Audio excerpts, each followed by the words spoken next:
Las tierras raras son un grupo de 17 elementos de la tabla periódica, comprendidos por los 15 lantánidos, los cuales van desde el lantano, cerio, praseodimio hasta el lutecio. Los otros dos elementos son el escandio y el itrio. Los elementos de tierras raras poseen propiedades físico-químicas únicas que los hacen valiosos económicamente. No debe confundirse con otros grupos de elementos como, por ejemplo, el grupo de los metales preciosos y o metales nobles, los cuales comprenden otros elementos como ser el oro, la plata, el platino, etc.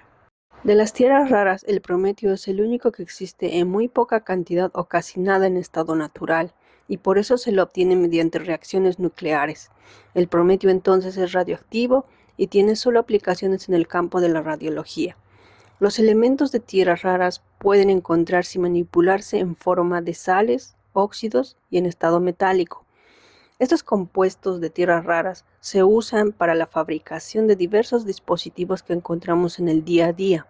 Por ejemplo, los imanes pueden contener, dependiendo del tipo de imán, neodimio, disprosio y terbio.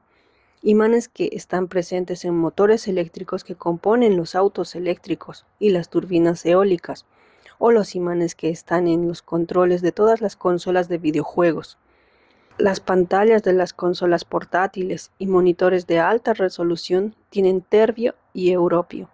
Las carcasas de las computadoras portátiles contienen cerio e itrio. Y así hay varias aplicaciones de las tierras raras en diferentes campos de la industria.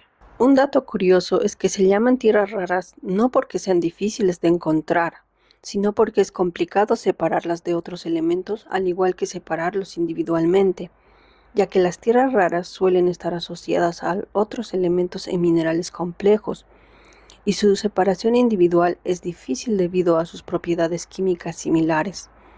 Son como una mezcla de pelotas en una piscina que hay que separar una por color. Respecto al procesamiento de minerales, de forma resumida podemos decir que se tiene el mineral, el cual es sometido a un proceso de molienda, y después este pasa a un proceso de lixiviación que en términos simples consiste en lavar el mineral molido con una solución ácida. Después, para separar el líquido del sólido, es necesaria una filtración, quedando en el filtrado o la solución los elementos de tierras raras junto con otros elementos no deseados. Para separar o extraer a un elemento deseado desde una solución, existen varios tipos de procesos, pero en este video hablaremos solo del proceso de extracción por solventes. El proceso de extracción por solventes es la transferencia de un elemento objetivo desde una mezcla líquida hacia una fase líquida inmiscible. Un ejemplo de líquidos inmiscibles son el agua y el aceite. Son líquidos que incluso después de agitación no se mezclan, terminan siempre separándose. Entonces, desde la solución acuosa donde están los elementos de tierras raras y las impurezas, podemos separar a las tierras raras en un líquido inmiscible a esta solución acuosa. Los líquidos inmiscibles que se usan son sustancias orgánicas, también llamados solventes, como ser los ácidos carboxílicos, las aminas, los éteres y compuestos neutros organofosforados, los cuales se mezclan con diluyentes como benceno, queroseno, tolueno, hexano, etc. Estos compuestos orgánicos pueden representar un riesgo para el medio ambiente, incluyendo la salud humana, riesgo que se incrementa por las grandes cantidades que se usan en la industria, mismas que son incineradas después de que cumplen con su vida útil. Actualmente hay esfuerzos por reemplazar estos solventes convencionales. Varias investigaciones que evalúan diferentes opciones como ser los llamados líquidos iónicos, solventes eutécticos profundos, sistemas basados en polímeros y sales estables, entre otros. Es fundamental continuar investigando y optimizando los procesos de extracción de elementos de tierras raras, ya que gracias a ellos ha sido posible el desarrollo de la tecnología moderna que utilizamos hoy. En este contexto, los elementos de tierras raras adquieren un valor económico y estratégico de gran relevancia. Ahora procederemos con un taller demostrativo sobre cómo es el proceso de extracción por solventes. Y a manera de ejemplo hablaremos de la extracción del cobre en estado de oxidación +2, ya que es posible visualizar su extracción debido a la coloración que presenta en solución. Entonces, aquí tenemos una solución con cobre e impurezas o elementos que no son de interés. El color azul es el ion cobre. Esta solución se pondrá en contacto con un solvente orgánico, que en este caso es una mezcla de diluyente y extractante, siendo un 16% en volumen del extractante LIX 984N y el resto de diluyente queroseno, ambos usados en la industria. Usaremos un embudo de separación para contactar las dos fases líquidas inmiscibles. Primero haremos la etapa de extracción propiamente. Vertemos tanto la solución acuosa, que en este caso debe estar a un pH de alrededor de 2, como la solución orgánica en un embudo de separación.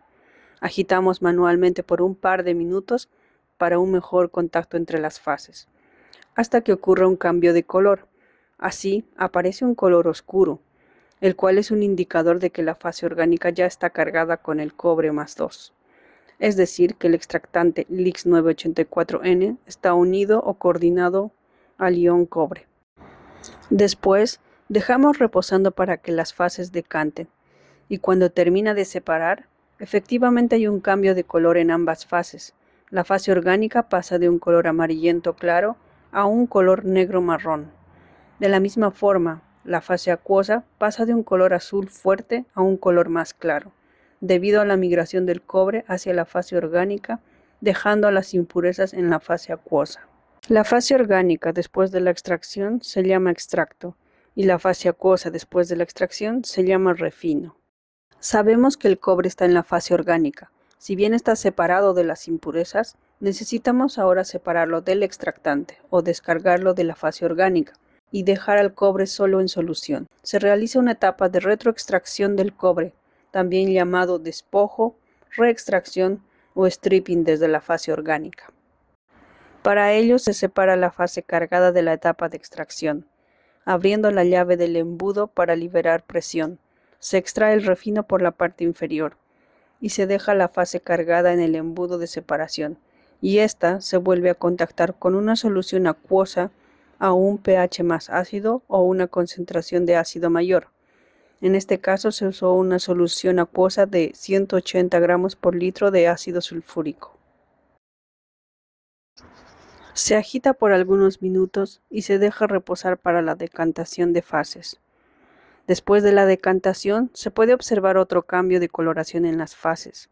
La fase orgánica, ya descargada del cobre, muestra un color claro, y la fase acuosa, donde se transfirió el cobre, se torna un color azul.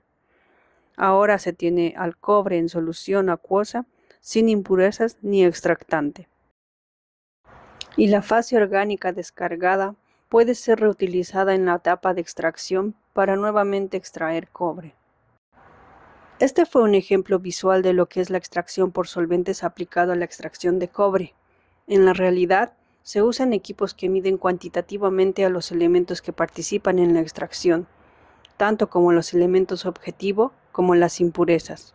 Además, en la práctica pueden necesitarse más de una etapa de extracción o más de una etapa de retroextracción. La complejidad de los sistemas dependerá de los elementos a tratar. Por ejemplo, en el caso de separación individual de tierras raras, la aplicación del método de extracción por solventes es mucho más complejo en comparación al caso del cobre.